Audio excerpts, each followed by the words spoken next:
राजा लोरी माय हेलो सुन जो मार बायु साहो मात हेलो सुन जो मार बायु साहो मात हेलो सुन जो सोनगरी बायु सा हेलो सुन जो रे माँ।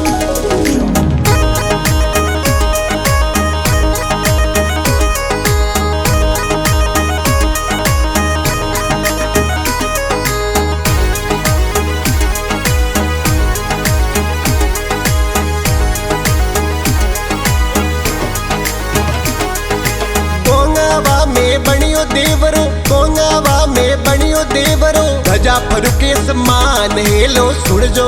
आ ध्वजा फरुके समान हेलो सुन जो मारा बायु साहो मात हेलो सुन जो सोनगरी बायु सा मात हेलो सुन जो मारा बायु साहो मात हेलो सुन जो रे ए माँ।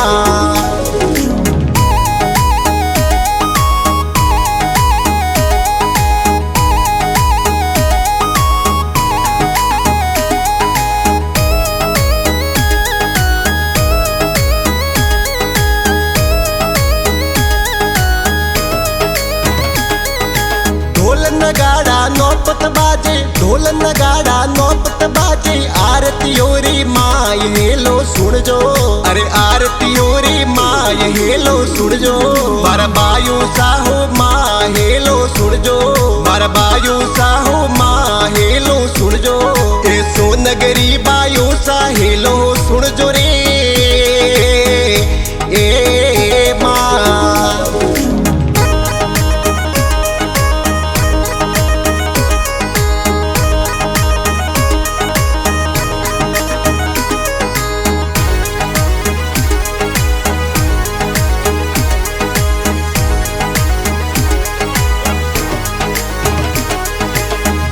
तेरस ने मेलो लागे कोंगावा में मेलो लागे आवे नरनी नारी हेलो सुन जो बट आवे नरनी नारी हेलो सुन जो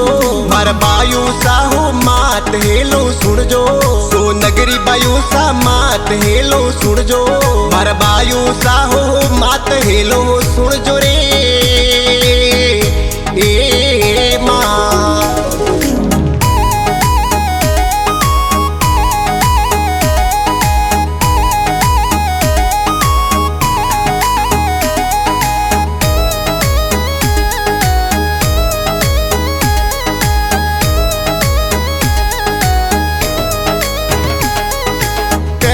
पैदल आवे जातरू पैदल पैदल आवे जातरू भगतो राहे भाव हेलो सुन जो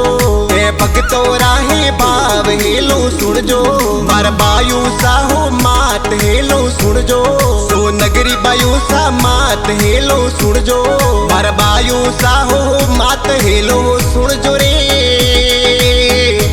ए माँ।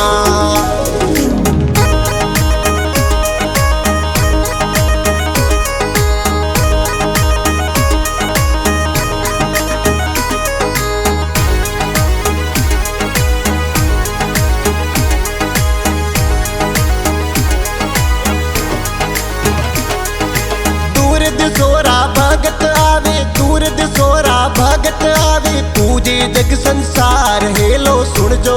ए पूजे जग संसार हेलो सुन जो मार बायु साहो मात हेलो सुन जो सोनगरी बायु सा मात हेलो सुन जो मार बायु साहो मात हेलो सुन जो रे ए माँ।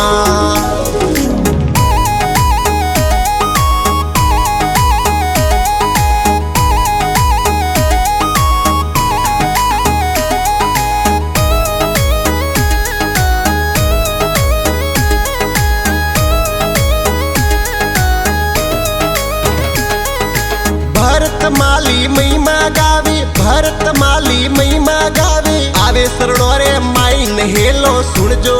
अरे आवे गोंगावा माय हेलो सुन जो मार बायु साहो मात हेलो सुन जो सोनगरी बायु सा मात हेलो सुन जो मार बायु साहो मात हेलो सुन जो रे